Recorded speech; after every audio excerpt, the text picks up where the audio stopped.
son una lupa para poner de manifiesto la discriminación y la desigualdad, normalmente causas de la inseguridad alimentaria, y además sirve de marco y de asesoramiento político para su erradicación.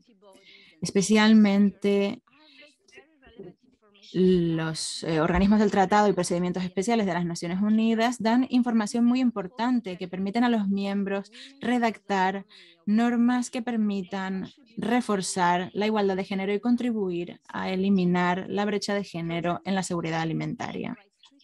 Por ejemplo, estos organismos del Tratado de las Naciones Unidas han tratado el principio de no discriminación, un punto base en el derecho humano internacional, y esto debe incluir la discriminación con base sexual, identidad de género y estatus intersex.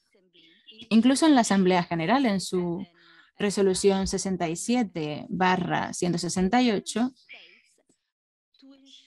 se insta a los estados a garantizar el derecho a la vida, a investigar rápidamente todos los asesinatos cometidos por motivos discriminatorios. Y además incluye expresamente la discriminación basada por orientación sexual e identidad de género. El Consejo de Derechos Humanos ha creado un mandato sobre este tema, un experto independiente sobre la protección contra la violencia y la discriminación basada en orientación sexual e identidad de género. Y además este experto independiente ha observado en sus informes temáticos que las normas sociales continúan marginando y excluyendo a las personas del colectivo LGTBI de acceder a educación, sanidad, empleo y vivienda, y en otros sectores que evitan que puedan disfrutar de su derecho a la alimentación. También promueve la implementación de programas para la inclusión del colectivo LGTBI y promueve ampliar las cuestiones del colectivo LGTBI en otros programas relativos a la alimentación, el empleo, la reducción de la pobreza, la seguridad alimentaria y el acceso a la justicia. Para dar el pistoletazo de salida a este debate y realmente centrarnos en cómo las diferentes dimensiones de la discriminación de género influyen en el derecho a la alimentación, le voy a ceder la palabra a Suad Mahmoud, que compartirá con nosotros sus experiencias o las experiencias de personas que sufren discriminación por su identidad de género y su identidad sexual, y que influye en su derecho a la alimentación. Muchas gracias, Suad, tiene la palabra. Muchas gracias por permitirme tomar la palabra hoy y expresarme aquí. Si hay algo que sabemos es que la alimentación forma parte del intangible derecho a la vida, y eso espero que sea algo que todos tengamos claro. Es el valor supremo en la escala de los derechos humanos. Es un derecho inalienable, imprescriptible, garante de la posibilidad de exprimir las libertades, de expresar las libertades físicas e individuales. Este derecho está presente en todas las convenciones internacionales y sobre todo en el Pacto de Naciones Unidas de 1966, el primer texto que estipula el derecho a la alimentación, el derecho a comer como un derecho fundamental. Sin embargo,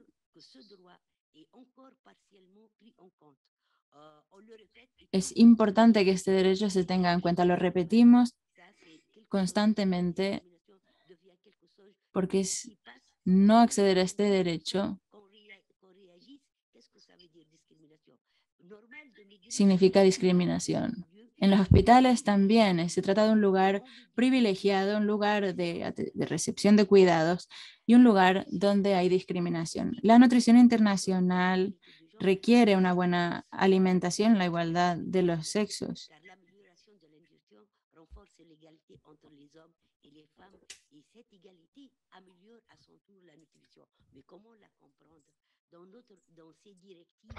Que reforcemos también la igualdad entre hombres y mujeres niños, niñas, en un contexto de seguridad alimentaria y de nutrición. También, sobre todo después de una pandemia como la que hemos vivido, que ha tenido un impacto directo, real, palpable sobre la vida de las personas en los territorios, donde en principio lo que tiene que haber es un sistema alimentario igualitario y sostenible, centrado en la realización de los derechos humanos, con la agroecología en el centro mismo del trabajo agrícola y de la vida cotidiana. Tampoco podemos hablar de igualdad y equidad en ese sistema si no partimos de esa base para estos sistemas. Además, hace falta promover y alentar a que haya sistemas alimentarios locales y mercados territoriales. Son los que de verdad dan de comer a la población. También hay obstáculos. Todo lo que he dicho hasta ahora tenía que ver con la nutrición, pero no puede haber ni equidad ni igualdad en torno a la seguridad alimentaria y la nutrición si no intentamos cambiar o eliminar de un plumazo los obstáculos a los que se enfrentan las mujeres, que suponen una verdadera discriminación a su gran diversidad. Son los casos que viven las mujeres en los territorios ocupados, por ejemplo, o cuando hay regímenes agrarios o de propiedad de la tierra especiales que impiden la realización de su derecho a la alimentación. Insisto, en territorios ocupados y en algunas zonas donde se ve de verdad en peligro la seguridad alimentaria y aún así son las mujeres las que más trabajan en favor de ese derecho a la alimentación. Luego también tiene que haber un reconocimiento explícito de la diversidad de géneros. Todos, todas somos diferentes. Y si no podemos partir de esa base para hacer realidad la seguridad alimentaria, va a ser imposible hacer realidad ese derecho. Somos mujeres, es cierto, pero todas diferentes. Nuestros cuerpos son diferentes, nuestra conducta, nuestras aspiraciones, nuestras ambiciones, nuestra forma de pensar son diferentes. Es imposible que partiendo de esa base de diversidad no se reconozca la diversidad para hacer realidad la seguridad alimentaria. Por eso sufrimos discriminación, porque no se tiene en cuenta la gran riqueza que supone esa diversidad para las mujeres. Esa es la verdadera riqueza del ser humano, de la mujer en particular, que partimos de que ya de base somos diferentes y eso no tiene que ser una fuente de discriminación, sino que tenemos que reforzarlo. Y lo hemos visto en las negociaciones, por ejemplo, que ha hecho falta ver claramente eso, porque de verdad hay una violencia a la que nos hemos encontrado incluso en esas negociaciones. Hablando de la violencia, por ejemplo, tenemos la violencia doméstica. Es un tema importante. Pero es que incluso en el lugar donde viven, las mujeres sufren mucha violencia que se ha visto exacerbada. Por ejemplo, en Túnez, cada día, como mínimo, hay 100 años en las grandes ciudades del país que reciben golpes en el plano doméstico. Y no hablo del mundo, por no hablar del mundo, porque esas son solamente cifras de Túnez y ven que son ya terribles de por sí. Es decir, si queremos que haya igualdad, equidad y no discriminación, no podemos dejar de hablar de la violencia y de la discriminación, o por lo menos un tipo de discriminación que sufren sobre todo las mujeres. Por lo tanto, la discriminación por sexos es un tema específico al que hay que abordar. Si queremos, además, que la gente siga trabajando para poder alimentar al pueblo, necesitamos garantizar y proteger el derecho a la tierra, el acceso al agua y a los recursos naturales para todas las personas con toda su diversidad. Es decir, no se puede excluir a jóvenes, a mujeres, a seres humanos en definitiva, del acceso a la tierra y al agua y a los recursos. Somos personas libres. Si hablamos del derecho humano, tenemos que pensar de que debemos ser libres de gestionar nuestro cuerpo como queramos. En fin, después de la experiencia de la pandemia que nos ha afectado tanto a todos, a todas, y de hecho que aún sigue dando coletazos,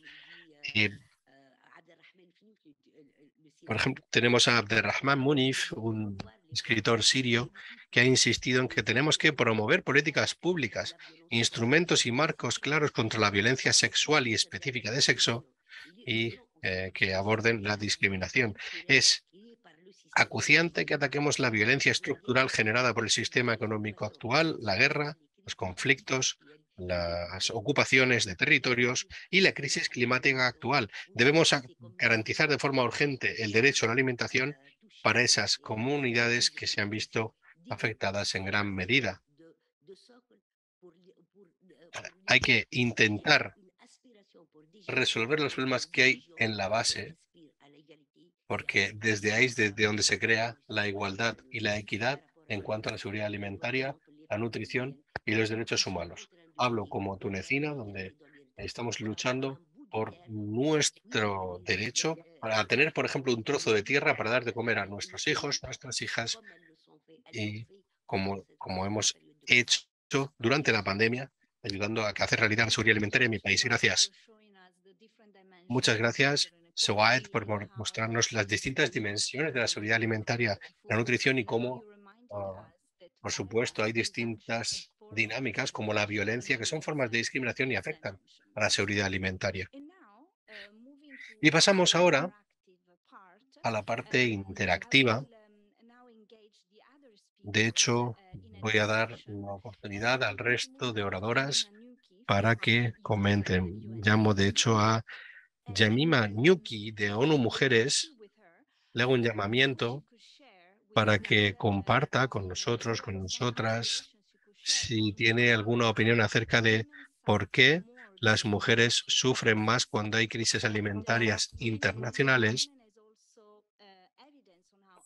y luego también que nos dé algún tipo de prueba de cómo históricamente ha habido personas sujetas a discriminación debido a su diversidad de género o a su distinta sexualidad. Gracias. Adelante, Jemima, tiene usted la palabra. Muchas gracias. Muchas gracias por invitarme. Estoy encantada de poder participar en esta conversación, porque ya saben ustedes que en ONU Mujeres hemos intentado ayudar al CSA a hacer las directrices voluntarias. Son importantes para nosotras porque queremos que acaben siendo progresistas en su forma de abordar la diversidad de género en el contexto de la seguridad alimentaria y la nutrición. Pero déjenme que responda a la pregunta acerca de por qué al final las crisis afectan de forma desproporcionada a las mujeres. En estos momentos lo que estamos viendo son distintas capas, distintas crisis superpuestas. Se están dando muchos números acerca del impacto para el coste de vida, para el precio de los alimentos, pero me gustaría recordar a las personas que detrás de esas cifras frías hay gente de verdad, hay vidas de personas reales, de mujeres, de niñas que están pasando hambre. No es solamente una crisis alimentaria o que haya subido el coste de la vida, hablamos de una tragedia humana, una crisis humanitaria, y tenemos que empezar a poner cara a esas cifras, a las personas afectadas por estas crisis, porque es facilísimo llegar aquí a Roma, soltar números y olvidarnos de que estamos hablando de personas de carne y hueso.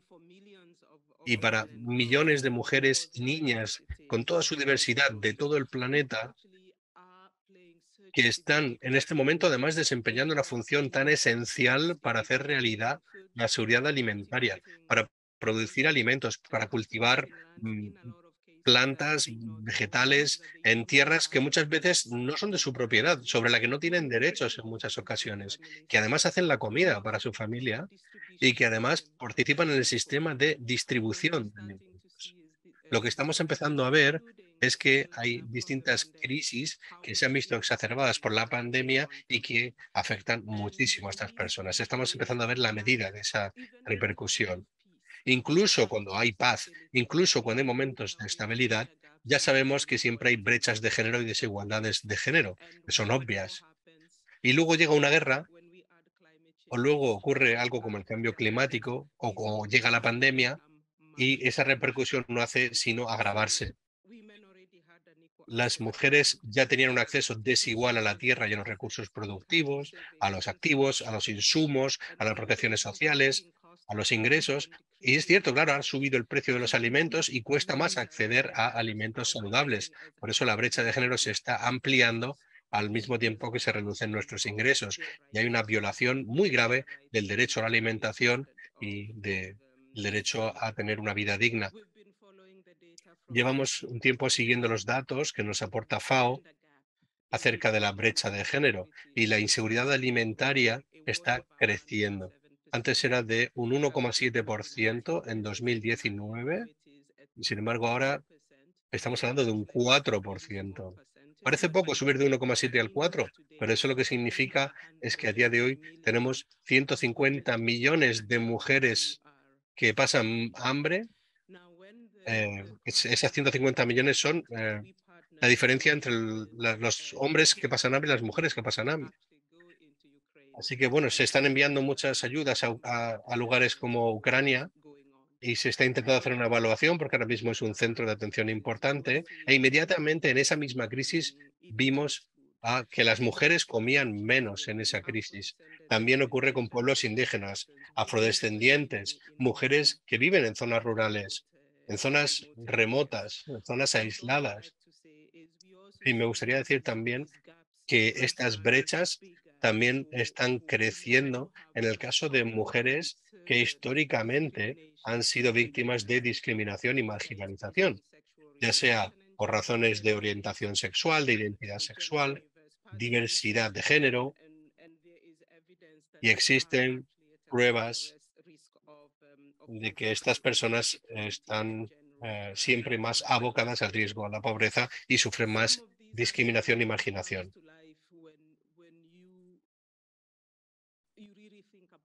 Esta brecha se deja ver en momentos en los que piensan en su realidad. Yo soy de Kenia y una de las cosas de las que se habló mucho durante la pandemia era cuántas personas con diversidad de género no podían vivir en las zonas rurales. Es decir, que tenían que ir a zonas urbanas y encima con la pandemia perdieron también su trabajo en las ciudades. Y también hay que luchar contra esas percepciones culturales de que, uy, como tienes distinta identidad de género, es muy diferente a mí. Y por lo tanto, al final esa gente no se la deja que vaya a producir alimentos en zonas rurales. No, pero es que no pueden, porque el riesgo de sufrir violencia, de que a esas personas las asesinen, es altísimo. No pueden volver al pueblo, al campo.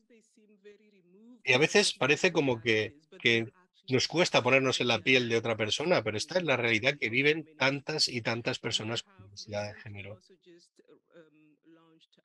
Hace poco lanzamos un informe con algunos de estos datos acerca de cuestiones de género,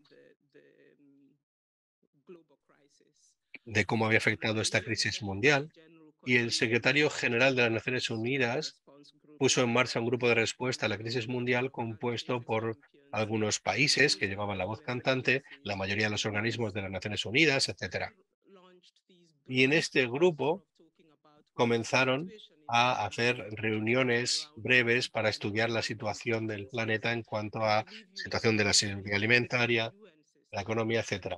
E incluso en este sistema de las Naciones Unidas, ninguno de los dos primeros informes mencionaban a las mujeres. Hablaban de cosas generales o decían, bueno, decían mujeres, niñas, pero de forma muy general. En ningún momento trataban a la mujer en toda su diversidad, para nada. No mencionaban a mujeres y niñas en su diversidad, sino solamente de forma general. Escribimos una carta al secretario general y a la dirección general que dirigía el grupo de respuesta, diciéndoles que esto es una crisis que afecta sobre todo a mujeres y niñas. No tiene que ser una mención de pasada. E incluso la seguridad alimentaria no es solamente comida, va mucho más allá, porque la situación genera oportunidades para que haya más trata de blancas, por ejemplo, para que aumente la violencia. Y empezamos a decirles una y otra vez, ojo, que no es una crisis de que no haya comida, no es una crisis que se pueda entender solamente mirando las cifras, es una crisis que afecta a personas reales.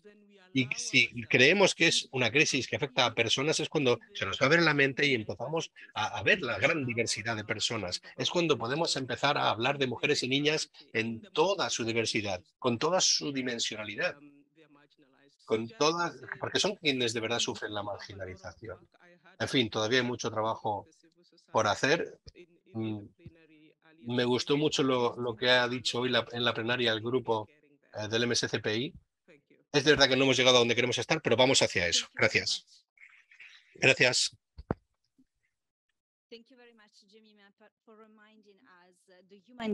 Por darnos la dimensión humana de esta crisis y por decirnos que las mujeres sufren en su mayoría, la mayoría de las personas que sufren la discriminación dentro del sistema alimentario son mujeres, y eso también implica un aumento de la brecha de género dentro de la inseguridad alimentaria. Me gustaría cederle la palabra a Irina, la encargada de género del mecanismo del sector privado. ¿Podrías compartir con nosotros tus perspectivas sobre esta problemática y contarnos cómo crees que el sector privado puede contribuir a realzar la igualdad de género en todas sus dimensiones? Gracias. Muchas gracias, Estefania. Siempre es un placer estar aquí en compañía de Jemima, porque es una gran defensora de generar tantos datos como sea posible, cuantos necesitamos. Así que siempre que tenemos que intervenir sobre este tema, tenemos todos los datos a mano. Voy a empezar respondiendo a la pregunta sobre las pruebas que tenemos. Suad ya ha mencionado algunos de estos datos, pero es que sin datos no puede hacerse un informe en plenaria, por lo que hay que actuar. Hay una falta de datos y esto no puede ser una excusa para no actuar. La violencia sexual y de género en los sistemas alimentarios es real, y todas las problemáticas que también se han mencionado durante las negociaciones son problemáticas reales. E incluso en 2018, Antonio Guterres, el secretario de las Naciones Unidas, dijo que la violencia contra las mujeres es una pandemia real. Incluso antes de la COVID, la violencia de género ya era una pandemia global. Por lo que necesitamos pruebas y necesitamos actuar, pero sobre todo actuar, aunque no tengamos pruebas. Porque no hace falta que afecte a tantísimas personas, con que afecte a una persona es necesario actuar. Esto que dijo Antonio Guterres es muy importante y nos alegra que ONU Mujeres apoye este proceso y que nos ayude en esta lucha. Y en lo que respecta al sector privado, estamos dirigiéndonos a la Organización Internacional del Trabajo y a otros entes que han hablado sobre la prevalencia y la omnipresencia de la violencia sexual y del acoso en el sector agrícola.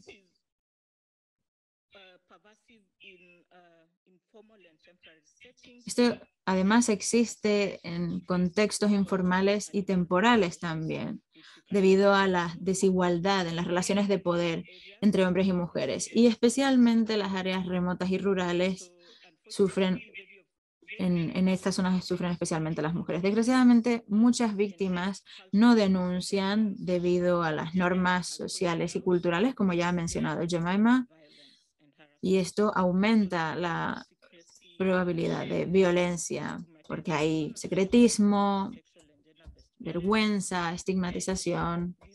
Esto aumenta la existencia de violencia sexual y de género. Por eso, repito, es tan importante tener datos. Debemos tener en cuenta el valor que desempeñan las normas sociales y culturales y el impacto que tiene la disponibilidad de los datos en las capacidades de intervención. El sector privado se está comprometiendo y quiere progresar para crear entornos de trabajo seguros. Y saliendo de la Cumbre de Sistemas Alimentarios, muchos nos unimos a la coalición de acción sobre el trabajo decente y salarios justos.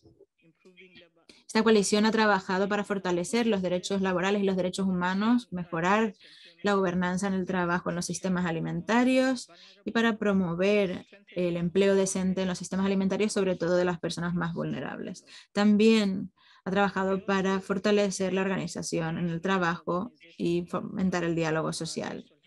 El Código de Conducta de la OIT sobre el acoso sexual en el trabajo es otro elemento muy importante en el sector privado y estamos alentando a nuestros miembros a ceñirse a este código de manera muy estricta porque presenta una buena base legal para un entorno de trabajo sano y seguro, también en el sector agrícola.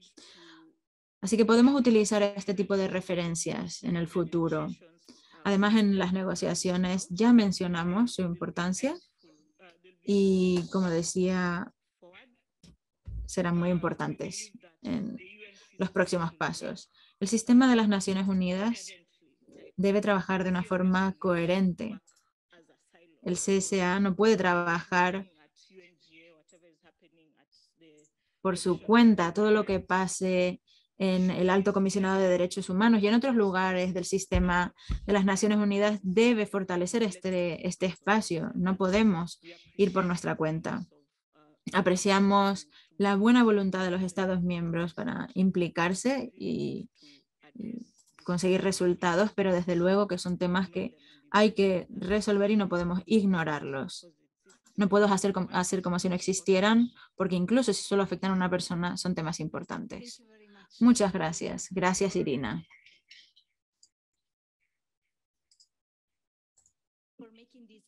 Gracias por establecer este vínculo entre la violencia sexual y de género y el acceso a la alimentación y la discriminación que sufren las niñas y las mujeres en las zonas rurales y remotas y por mencionar que las normas sociales y culturales influyen en el derecho a la alimentación. Y gracias por contarnos también cómo el sector privado está intentando hacer, implementar y proteger el derecho a la alimentación de las niñas y de las mujeres. Y por mencionar la coalición del trabajo decente en sectores alimentarios, porque las mujeres, porque la mayor parte de trabajadores de este sector son mujeres y necesitan poder trabajar en un entorno seguro.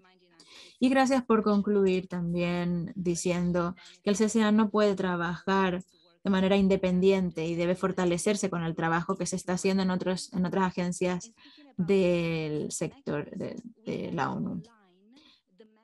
Además, contamos, conectándose desde Zoom, a Meskerim Teshan del Grupo de Trabajo de las Naciones Unidas sobre la discriminación contra las mujeres. Se conecta desde Etiopía. ¿Podría contarnos cómo podemos utilizar los procedimientos especiales de las Naciones Unidas para contribuir a llegar a un consenso sobre las directrices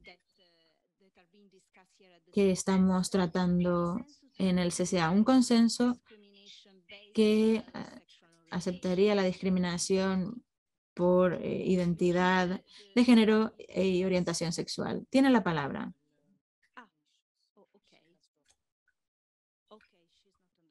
No se ha conectado todavía. Muy bien, probablemente se una a la llamada después. Continuamos entonces con Martin de Groot, el vicerrepresentante permanente de Canadá.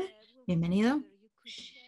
¿Puede contarnos cuál es su perspectiva sobre cómo podemos eliminar los obstáculos a los que se enfrentan el colectivo LGTBI en su derecho a la alimentación? ¿Cuál cree que podría ser el primer paso del CSA para liderar con el ejemplo? Muchas gracias. Muchas gracias. Es un honor para mí estar hoy aquí con Irina y Jemima también. Yo creo que el diálogo abierto es la clave. Tenemos que encontrar la forma de crear espacios y el CSA es una plataforma única para reunir en la misma mesa a distintos tipos de actores, miembros, de una manera en la que no pueden hacer muchos otros espacios. Hay que encontrar la manera de tumbar esos muros y esos obstáculos en la reflexión y en el debate sobre lo que afecta a los participantes LGTBI, a los productores de alimentos, miembros de sistemas de alimentos, y la única forma de conseguirlo es creando un espacio que permita que haya esta comunicación. Tenemos mucha información y muchas conclusiones, muchos debates sobre este tema, pero no de una manera exhaustiva. Y el CCA tiene la oportunidad de poner en común todos esos, todas esas ideas y toda esa información para seguir trabajando hacia adelante en esta cuestión. No podemos permitir que siga habiendo marginación y discriminación y debemos tener un debate abierto sobre este tema. Podemos reconocer los contextos culturales, las diferentes prioridades, las diferentes orientaciones sobre este tema, pero a largo plazo esto no servirá de nada si no hacemos frente a este problema. Y quizás no es la mejor forma de formular lo que quiero decir. Creo que hay que ser muy abierto en este debate y hay que encontrar la forma de tender puentes con todos. Este ha sido un proceso bastante lento también en Canadá porque al fin y al cabo es una evolución. Supongo que pasa también en otros países. Pero bueno, creo que la única forma de conseguir algo es empezar y hay que ponerse a debatir. Solo podemos comentar estos temas con humildad y reconociendo que no tenemos las respuestas a todo y que tenemos que encontrar la forma de tumbar estas barreras. Hay muchas formas de superar barreras. Se puede ir por un lado, se puede ir por otro, se puede ir por arriba y tenemos que explorar estas formas y el CCA nos da la oportunidad de hacerlo. Muchas gracias, Marten, por resaltar la importancia del diálogo abierto, porque esta sería una buena forma de hacer frente a esta cuestión dentro del CCA. Y has mencionado la importancia de los distintos contextos en la evolución de este proceso, pero también resaltas lo importante que es el progreso. Los mecanismos reconocen que este terreno parece un terreno prohibido de discriminación. Entonces, muchas gracias. ¿Tenemos ya a la siguiente participante conectada a la llamada?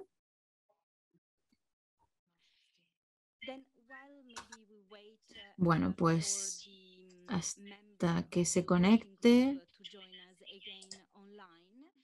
la representante del grupo de trabajo sobre la discriminación contra las mujeres, podemos empezar a hablar con el público aquí presente en la sala y en Zoom también. Tenemos unos 10 minutos para debatir. Si tienen alguna pregunta o algún comentario, alguna sugerencia sobre cómo progresar o quieren compartir con nosotros los datos que puedan haber recabado sobre los distintos tipos de discriminación y sus vínculos con el derecho a la alimentación.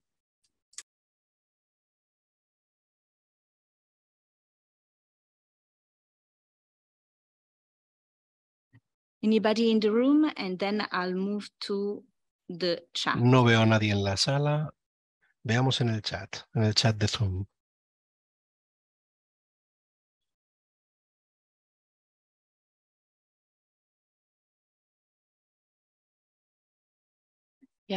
Thank you so much, everyone, for this. Bueno, muchas gracias a todas, a todos.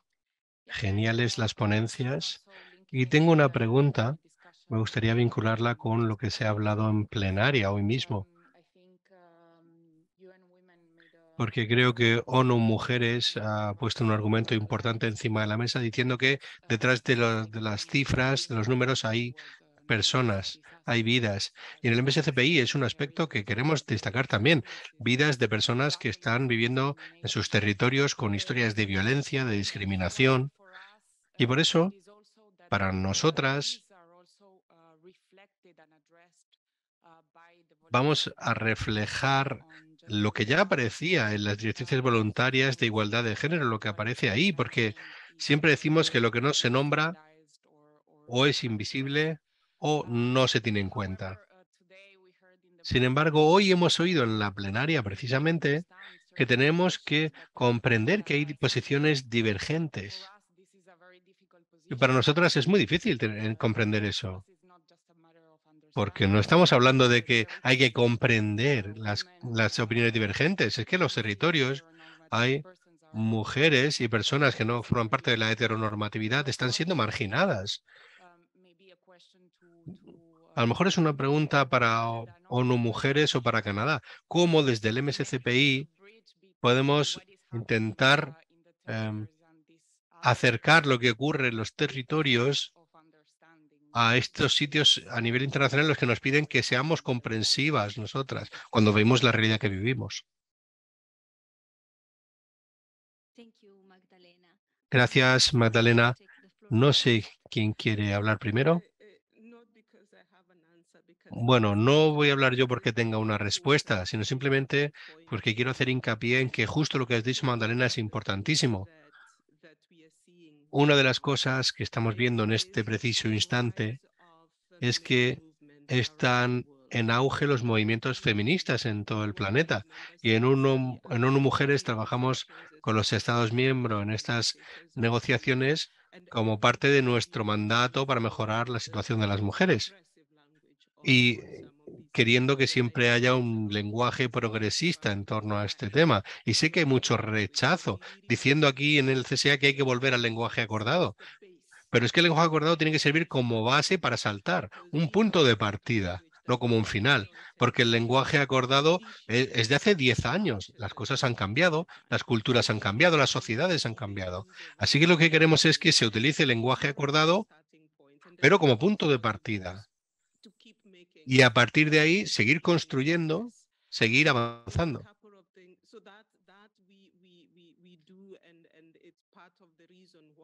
Esa es una de las razones por las que ONU Mujeres ha dado su respaldo siempre al CSA, porque hay que buscar puntos en común y partir del lenguaje acordado, pero para avanzar desde ahí.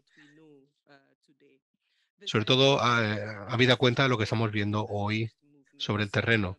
También damos mucho apoyo a los movimientos feministas, porque las voces que surgen de la primera línea, las voces sobre el terreno, son importantes. Y necesitamos que lleguen a estas esferas, porque hay, por ejemplo, en nuestro foro de desigualdades tenemos una coalición para dar apoyo a mujeres feministas. Y hace un par de semanas, no sé si algunas de ustedes fueron conscientes de que en Nueva York fundamos una alianza por el feminismo, porque queremos dar apoyo, queremos servir de puente entre distintos movimientos feministas. Hablamos de justicia social en Colombia, hablamos de justicia social en Níger, donde hay movimientos feministas, en algunos casos incipientes, que están buscando conectar con con otras experiencias, con otras voces, con otras vivencias a nivel global, para crear una voz única que tenga más peso específico, que vaya más allá de sus fronteras.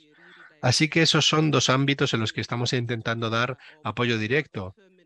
Es decir, intentando aportar aquí lo que los movimientos feministas ven día a día y aportarlo aquí a las negociaciones e intentar que los Estados miembros lo escuchen en el proceso de negociación. Gracias, Jimena. Martin. Bueno, por añadir algo a lo dicho ya por Jimena, creo que después del proceso de negociación y con ese espíritu de buscar un terreno común, un elemento fundamental creo que es intentar algunas de las conversaciones, apartarlas un poquito de la mesa en este momento. Y entiendo lo que dicen de que lo que no se menciona es invisible. Lo que digo es que esas cosas, a lo mejor tenemos que buscar nuevos espacios para que se mencionen, porque ahora mismo está un poco viciado el ambiente en estas negociaciones y estamos pensando en cómo seguir adelante. Y la idea es seguir adelante y llegar a un producto, pero hay que pensar muy bien los pasos siguientes. A lo mejor ha llegado el momento, a lo mejor, de respirar un poco y algunas conversaciones llevarlas a otras esferas, porque queremos que se den, pero las negociaciones, pues tenemos que ver cómo conseguimos darle visibilidad a esas cosas y si no, en otros espacios. Creo que puede haber momentos incómodos en el proceso que va a seguir ahora, pero debemos afrontarlas de esa manera. Creo que hay que conseguir lo máximo aquí o aquí junto con otro espacio. Y he escuchado a la compañera y creo que sí que hay que buscar estados de todo el planeta, de todas las regiones que puedan levantar la voz y mostrar ejemplos, etcétera. y que esos ejemplos del día a día de muchas personas estén presentes en la mesa de negociación. Sé que algunos miembros o algunos estados están intentándolo, pero es algo que hay que hacerlo todo el tiempo. A lo mejor las negociaciones han sido demasiado rápidas, apresuradas y no hemos intentado escuchar esas experiencias. A lo mejor si hubiera habido un proceso abierto habríamos tenido más éxito, no lo sé. Pero desde luego tenemos poblaciones ante las que responder. En fin, yo recomiendo que vayamos paso a paso, va a costar tiempo y estoy seguro de que es cierto que no va a ser todo lo rápido que queremos, pero por lo menos hay que asegurarnos de que todo va en la buena dirección, que se abran oportunidades y esperemos llevar a buen puerto algo que esté bien, que sea positivo en este caso. Gracias, Martin. Gracias a Gemina también por destacar que el lenguaje acordado puede ser un punto de partida y que debemos asegurarnos de tener a los actores correctos en esta conversación, por ejemplo, los movimientos feministas. Y Martín, hemos escuchado lo importante que es buscar un consenso, a lo mejor generando espacios nuevos, espacios abiertos de debate para buscar un terreno en común en momentos como el de ahora, donde hay partes de la diversidad de género y de las desigualdades que son invisibles y conseguir, mediante ese consenso, llevarlas a la negociación al texto final. Y lo que has comentado de que necesitamos también poner encima de la mesa las vivencias reales del día a día de las personas que lo sufren. Gracias. Bueno, pues tengo una pregunta de aquí de la sala de una integrante del MSCPI. De mecanismos de la sociedad civil de pueblos indígenas para los grupos urbanos y inseguridad alimentaria. Ayer mismo, cuando empezamos nuestra comunicación, dedicamos nuestros mensajes claves a las personas impactadas por las distintas pandemias y crisis. Son voces, son vidas, son historias, son sueños y que están con nosotros aquí. Por eso es muy delicado y muy cuidadoso cuando decimos las palabras como invisibles. En verdad, estamos diciendo de procesos que invisibilizan a estas personas, porque en verdad somos nos mesmos que estamos en el terreno. Para nós mesmos nos existimos. No existimos para el capital, no existimos para muchos gobiernos, no existimos para muchos procesos, pero cuando estamos en nuestras fincas, cuando estamos en nuestras calles, porque muchos de nós mismos vivimos en las calles, estamos en el cárceles, nós existimos. Pueden no sermos vistos, pero estamos allí. Incluso hay grupos que, como las mujeres que están en cárceles, que no hay política de alimentación para las personas que están en cárceles. Hoy mismo vivimos una sentencia de hambre para las personas que viven en cárceles. Las mujeres no pueden se mantener con sus hijos para hacer la amamentación. En muchos países, la cárcel aparta las bebés de sus madres a 6 meses. Las políticas de drogas tienen llevado cada vez más las mujeres a la prisión. Entonces tenemos que imaginar cómo creamos una otra política de cuidados, de vivencia comunitaria, que puede poner las mujeres, las personas LGBTQIA+, en centralidad de las políticas públicas, de una mirada integral, no solamente a un servicio u otro, pero al conjunto de las políticas. Y por fin, para nosotros es muy importante también la cuestión de los datos sobre las mujeres LGBTQIA+, y seguridad alimentaria. La misma relator informe SOFI, no hay informaciones alguna sobre seguridad alimentaria de mujeres de LGBTQIA+. Las encuestas nacionales, incluso de los institutos públicos, no hay una línea acerca de la seguridad alimentaria de las personas LGBTQIA+. Cuando nosotros formulamos políticas públicas para las mujeres y LGBTQIA+, ¿qué datos utilizamos de seguridad alimentaria? No hay, no existe. Incluso en las universidades, los académicos, pocos son las producciones que tengan esta perspectiva de producción de datos. Así que debemos ser, incluso en este espacio, imaginar metodologías adecuadas para la producción de datos, así mismo como la financiación, porque vemos que cada vez más los gobiernos están quitando los recursos para la producción científica y para estos temas que son tan sencillos para nosotros, nosotras, nosotres. Muchas gracias. Thank you, André, for sharing with us these important considerations on how crucial. Gracias, André, por explicarnos lo crucial que es poner en el centro de las políticas públicas a las personas más marginadas, ya sean mujeres, personas del colectivo LGTBI, y cómo debe reflejarse esa situación en el modo en el que se recopilan datos a nivel estatal para luego implementar sus políticas públicas. Pues pasamos ya directamente al segundo segmento. Veo que hay algunas preguntas en el chat de Zoom, pero vamos a echarles un vistazo y vamos a plantearlas en la siguiente ronda de preguntas al final de este segundo segmento. Está conectada ahora la compañera de Etiopía. Bueno, para adentrarnos en esta segunda parte del acto, vamos a echar un vistazo a las directrices voluntarias para ver cómo reflejan las normas y los principios de Naciones Unidas de Derechos Humanos, para ver cómo cada uno desde su puesto puede ayudar a que lleguen a buen puerto, a que lleguen a buen puerto estas directrices de forma inclusiva. Para este segmento vamos a empezar con el grupo de trabajo de Naciones Unidas, así que le voy a hacer la palabra a Meskerem Yazet Deshane, que está en Zoom. Gracias. No sé si nos escucha.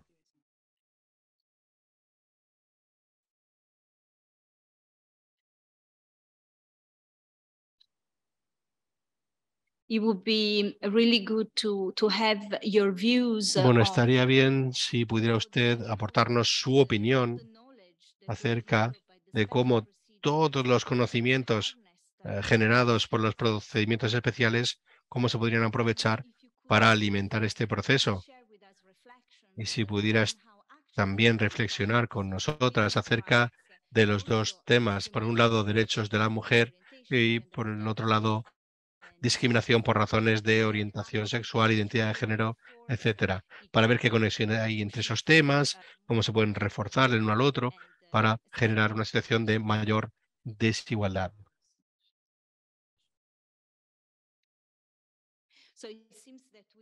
Bueno, parece que seguimos teniendo problemas técnicos y no escuchamos a Meskerem.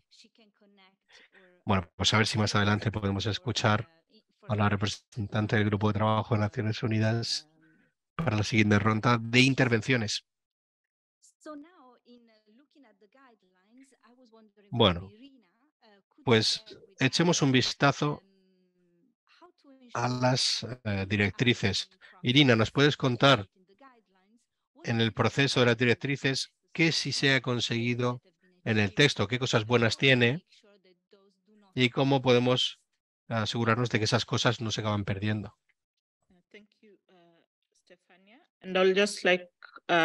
Gracias, Estefania. Voy a empezar mencionando que la base de cualquier debate deberían ser los derechos humanos. Eso no podemos olvidarlo. No podemos tener tantos condicionamientos al derecho a la alimentación. Las formas interseccionales de la discriminación, la diversidad de género, la violencia sexual y de género son problemáticas reales, como ya dije antes. Y sé que es difícil para muchas personas,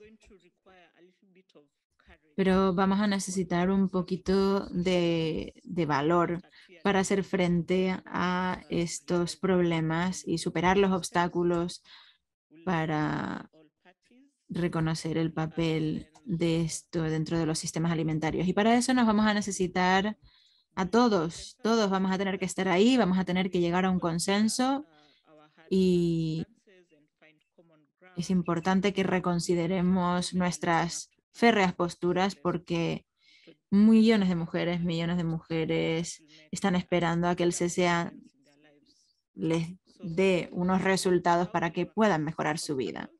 ¿Cómo superamos estos obstáculos? Yo estudié mi máster en Canadá Y recuerdo quejarme ante mi profesor y decirles que nuestro sistema en mi país de origen es muy patriarcal, muy antiguo, y me dijo, bueno, Canadá ha tardado 200 años en pasar de un estado muy dividido a convertirse en lo que es hoy, por lo que tenemos que seguir debatiendo, tenemos que seguir conversando, porque tenemos que avanzar y no podemos rendirnos. Eso no es una opción. Hay que seguir hablando, hay que seguir implicándose, hay que seguir participando e implicando a las voces del terreno para conseguir algo. La cuestión es que esta vez no tenemos 200 años porque no hay tiempo que perder. Así que tenemos ahora el concepto triple: clima, COVID y conflicto. El concepto triple C. Como decía, el tiempo es oro. No hay tiempo que perder. Y este año tenemos la gran oportunidad de asegurarnos de progresar y de ganar y de no perder. Y para eso necesitamos adoptar unos resultados en el CCA 51. Necesitamos un documento final. El sector privado está más que dispuesto a trabajar con todas las partes y todos los actores para asegurarse de que este proceso avance. Debemos llegar a un acuerdo y, como decía, tenemos que trabajar todos juntos y con otros entes dentro del sistema de Naciones Unidas. Falta por finalizar algunas cláusulas que incluyen algunos temas más controvertidos y más difíciles, pero debemos recordar que el proceso de las directrices voluntarias de tenencia también fue un proceso muy complicado y al final conseguimos obtener un documento. Así que sigamos adelante, sigamos con este proceso y, como decía, el sector privado está comprometido con este proceso. Ya lo demostramos en las negociaciones. Las iniciativas de los gobiernos, de las empresas están superando muchas de las dificultades importantes y muchas empresas están trabajando con los líderes religiosos y locales para superar las normas culturales y sociales. Sabemos que el sistema patriarcal lleva vivo desde hace mucho tiempo y también dentro de las empresas, pero las empresas están intentando cambiar las cosas y ahora están fijándose objetivos y están tratando de beneficiarse de una de esas coaliciones como la que salió de la Cumbre de Sistemas Alimentarios. Están respondiendo a esa llamada de igualdad de género y estamos viendo buenos resultados. Así que debemos seguir conversando, pero no hay tiempo que perder. Muchas gracias, Irina, por resaltar la importancia de defender el terreno de los logros, sobre todo en lo relativo a los derechos humanos, y la importancia del diálogo y de encontrar un terreno común en el futuro. Y por recordarnos también logros pasados que podrían repetirse dentro del CCA, que podrían repetirse también en esta ocasión. Voy a cederle la palabra a Paula Romero, de FIAN Colombia y del MSCPI. ¿Puedes compartirnos tu reflexión sobre las condiciones en las que podemos continuar con nuestro debate y qué propuestas podríamos utilizar en el camino a seguir en estas negociaciones de las directrices? Adelante, Paula. Gracias, Estefanía. Muchas gracias a todas las personas que nos acompañan hoy, a mis colegas que están en el panel. Y bueno, la pregunta que tú haces es muy importante, Estefanía, porque ¿qué debe ocurrir para seguir avanzando con las directrices? Hoy nos queda claro que hay un espíritu de seguir con esto, ¿sí? Pero ¿cómo seguimos con esto? ¿Cuáles son las condiciones por las cuales vamos a seguir? y de las cuales queremos caminar juntos y juntas.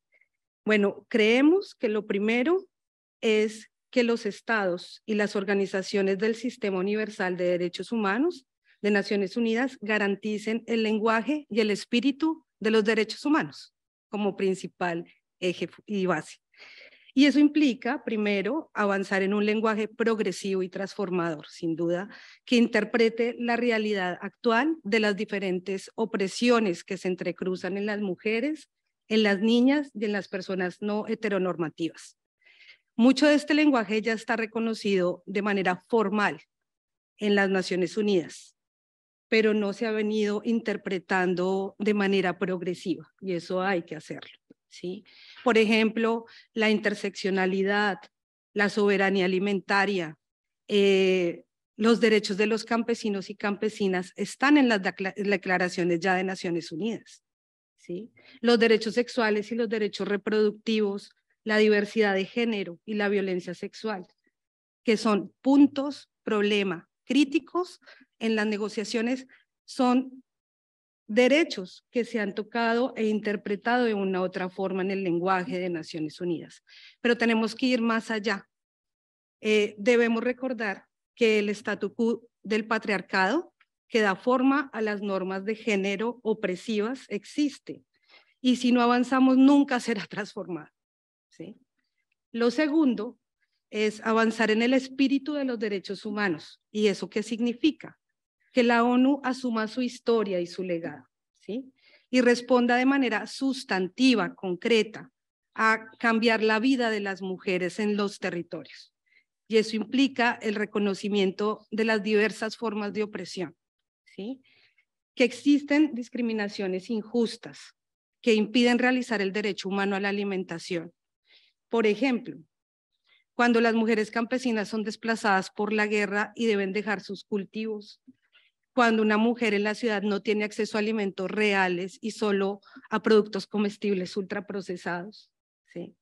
Cuando una joven es violada por conseguir agua, cuando las mujeres no heteronormativas son discriminadas laboralmente y entran en inseguridad alimentaria, cuando las mujeres no se les reconoce su saber en la toma de decisiones de las instancias de política pública alimentaria, ¿sí? Cuando en contextos, por ejemplo, de guerra, y lo veo mucho en mi país, las niñas son botín de guerra y sus cuerpos son controlados y disciplinados y sufren de hambre. Como creo que debemos empezar a consolidar consensos bajo una interpretación mucho más transformadora, ¿sí?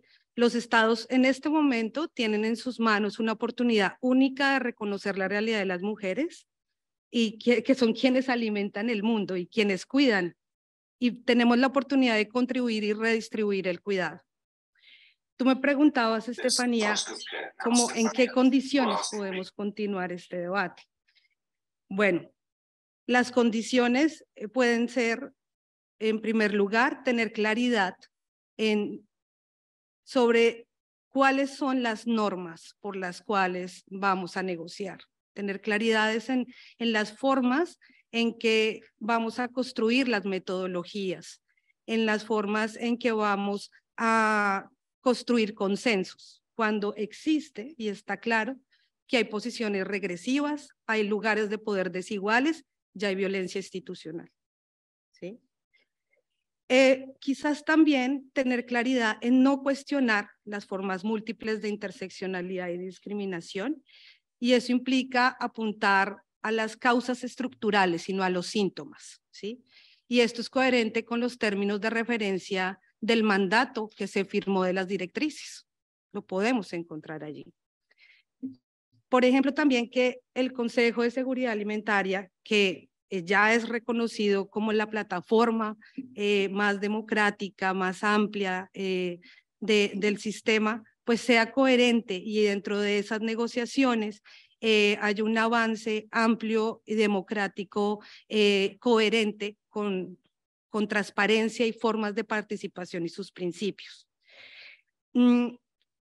También es importante que haya un espacio con expertas, que no se dio en estas directrices, en las negociaciones pasadas, y esto tiene que ver mucho con el tema de datos que ustedes abordaron, donde se brinda información y argumentos sin conflicto de interés para tomar acciones de política pública basadas en la evidencia.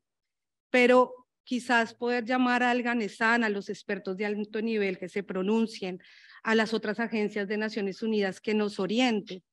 Los datos deben ir más allá de lo que es evidente. Hay muchas cosas que no se registran en los datos, porque los datos han sido también han sido sujeto de una mirada androcéntrica. Tenemos que crear nuevas variables que no sean, que transformen esas variables androcéntricas de los sistemas. Y esto implica también reconocer que las mujeres no solo somos cifras, ¿sí? Sino que se debe ir más allá. Y tenemos que ser muy creativos en la construcción de esas metodologías. Finalmente, quizás los estados deben tener una postura abierta e inclusiva. Si esto no se cumple, no hay manera de cambiar la historia, porque mantendremos las mismas condiciones en las que estamos en este momento y tenemos que ir transformando, ¿no? Y bueno, yo quisiera como invitarles a las personas que están en la sala, que nosotros podemos entregarle la declaración que hicimos como mecanismo y también la pueden encontrar virtualmente para que se puedan sumar y podamos seguir avanzando en esto. Muchas gracias, Estefania. Muchas gracias, Paola, por compartir con nosotros.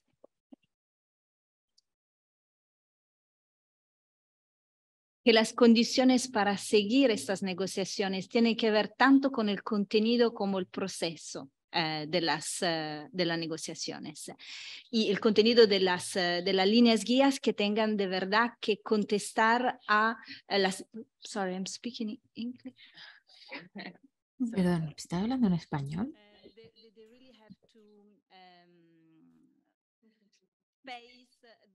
Tienen que hacer frente a los distintos desafíos de las mujeres y de las personas no binarias en su día a día. Así que muchas gracias y además gracias por recordarnos la importancia de la implicación de las otras agencias de las Naciones Unidas, especialmente teniendo en cuenta los procedimientos especiales de las Naciones Unidas. Devolviéndole la palabra a Jemima, ¿tienes algún consejo sobre cómo divulgar mejor todas las pruebas de la discriminación estructural que ha producido ONU Mujeres dentro de los miembros del CCA para que influyan en las negociaciones y en las directrices? Muchas gracias por esa pregunta. Creo que ha sido nuestro papel principal en estas negociaciones. Hemos tratado de utilizar el lenguaje ya existente en otras convenciones de derechos humanos, de la plataforma de Beijing, que luego también entró en la agenda de igualdad de género y ayudó a ponerla sobre la mesa. Y también lo dispuesto en otras convenciones, como por ejemplo convenciones de la OIT sobre lo decente. Eso ha sido parte de nuestro trabajo, pero también hemos tratado de resaltar que especialmente en los últimos 7 años ha habido muchas críticas y se ha ido atrás en los derechos de las mujeres y en la igualdad de género. Y muchos de los productos que estamos y muchos de los logros que estamos consiguiendo no se están diseminando. Nos hemos centrado en algunos elementos, inseguridad económica, injusticia económica, cada vez más predominante. También nos preocupa la exclusión dentro de la política basada en patriarcado y misoginia. Eso no ha desaparecido, como hemos visto. y es algo que tenemos en cuenta dentro de ONU Mujeres y mostramos nuestra solidaridad con las mujeres de Irán y de Afganistán por ello. A pesar de eso, algo que hemos visto en todo el mundo es mucha energía, sobre todo desde de la mano de jóvenes feministas, y es algo muy intencional. Apoyamos esos movimientos. En cuanto a los desafíos en las oportunidades políticas, hay circunstancias políticas que vemos reflejadas en las negociaciones. Creo que es lo que hemos visto en esas mesas de negociaciones. En todo este contexto, debemos seguir las agencias de la ONU, como hemos dicho, debemos seguir proporcionando ese asesoramiento técnico y dar esas pruebas, esos documentos, incluso lo que no está documentado. La gente necesita conocer estas experiencias, necesita conocer estas evidencias. Pero sobre todo lo que esperamos poder hacer es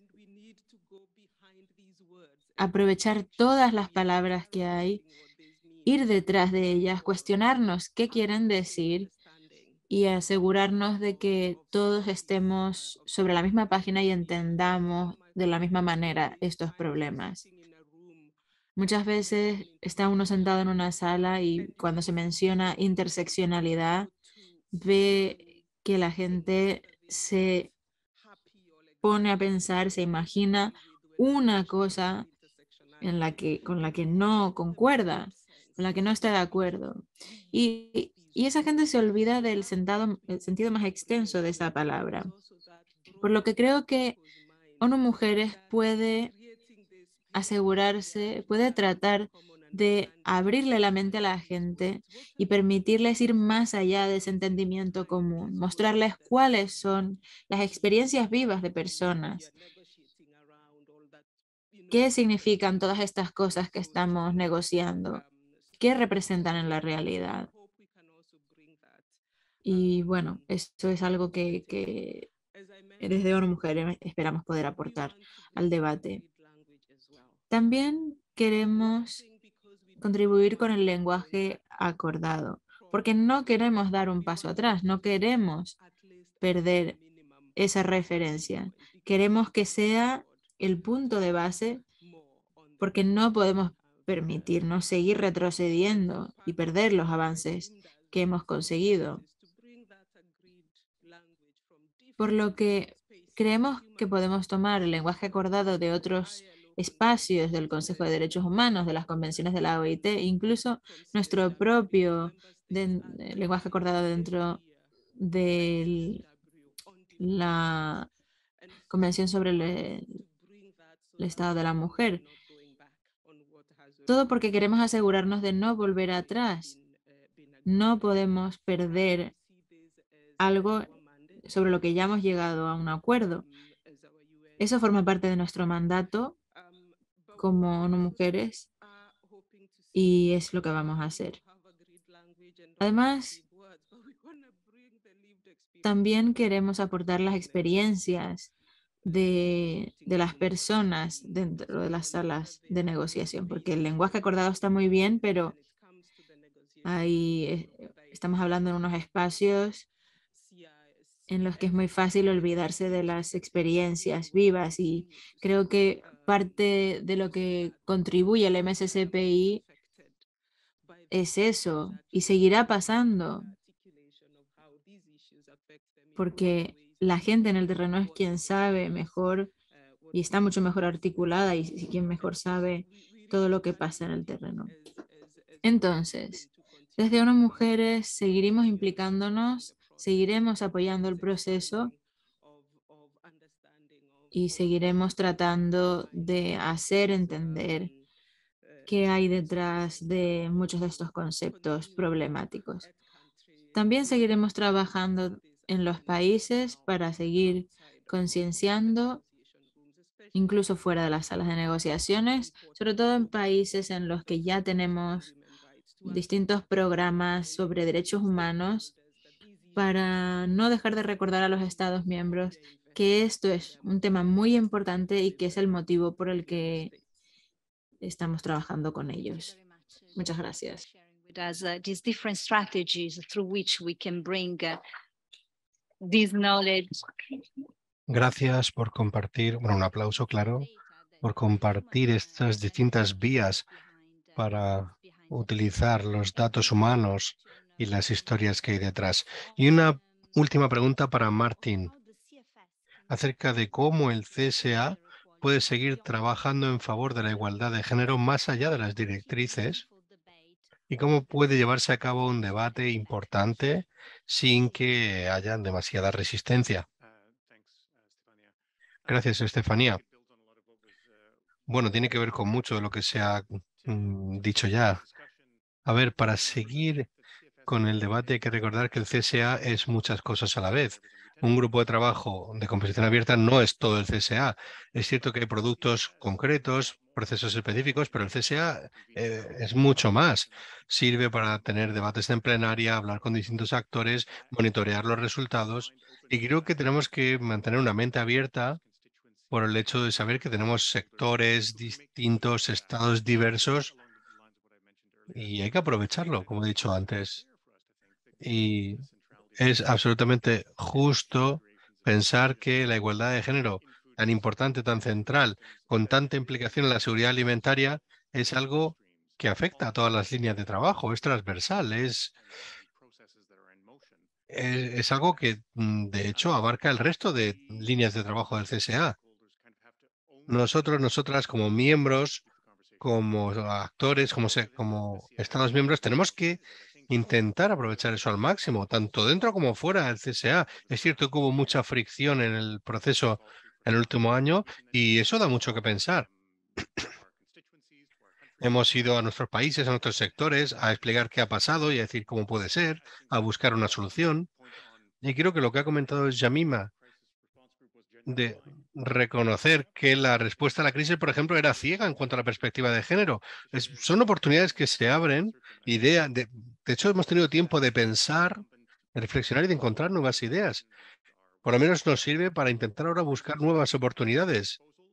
Con los recursos de los que dispongamos, ya sean tangibles o intangibles, pues para intentar llevar hacia adelante el proceso. Tanto en el CSA, ya digo, como fuera del CSA. En la medida en la que podamos asumir la responsabilidad de este fracaso como participantes en el CSA, podemos intentar aplicar lo aprendido a lo que hagamos a partir de ahora. Podemos utilizar el análisis de igualdad de género, podemos intentar aportar datos, podemos aportar innovaciones y luego con toda esa información encima de la mesa, intentar compartirlo de la mejor forma posible con el resto de participantes y de alguna manera hacer nuestro el espacio que se nos dé.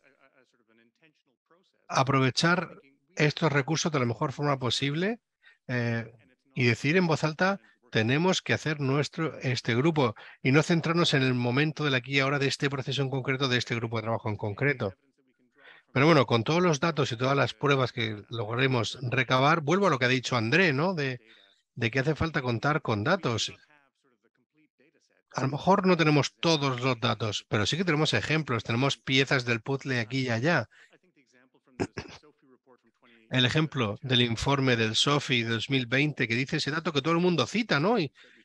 Y hacen falta más datos como ese que podamos citar y que nos puedan ayudar, porque las cosas han cambiado y seguirán cambiando.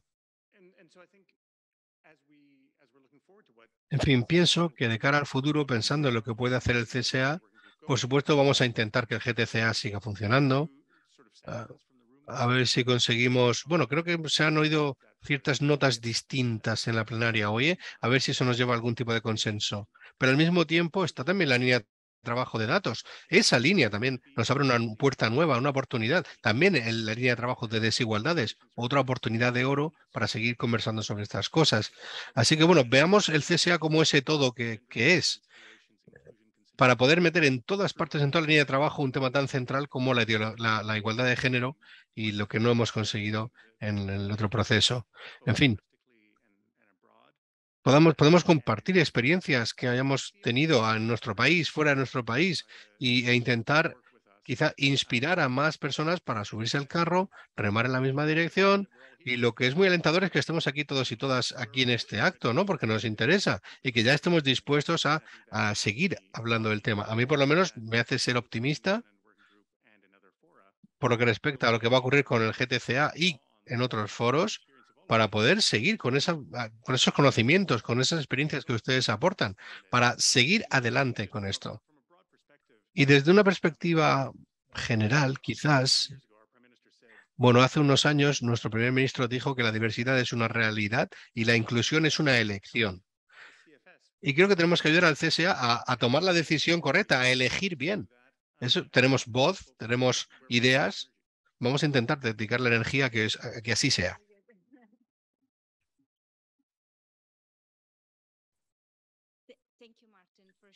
Gracias, Martín, por mostrarnos vías diáfanas, transparentes de continuación del trabajo en el CSA, tanto en esta línea de trabajo como en la línea de trabajo de datos y de desigualdades. Pues gracias. Hemos recibido muchas preguntas en el chat, pero por desgracia es que no tenemos mucho tiempo para abordarlas. Ya nos hemos pasado bastante del tiempo que teníamos asignado, así que sin más, déjenme que cierre este acto paralelo. Sé que ustedes también tienen que a lo mejor correr para llegar a la plenaria, así que déjenme que les diga que los distintos oradores, las distintas oradoras de hoy nos han mostrado la gran importancia de hacer este proceso y de aportar el marco de derechos humanos para que entre en la definición de lo que es la discriminación y la desigualdad. Y tenemos que ver que hay muchos segmentos, muchos elementos del CSA comprometidos para que este proceso tenga éxito. En fin, sigamos en la plenaria y sigamos trabajando juntas en el marco del CSA.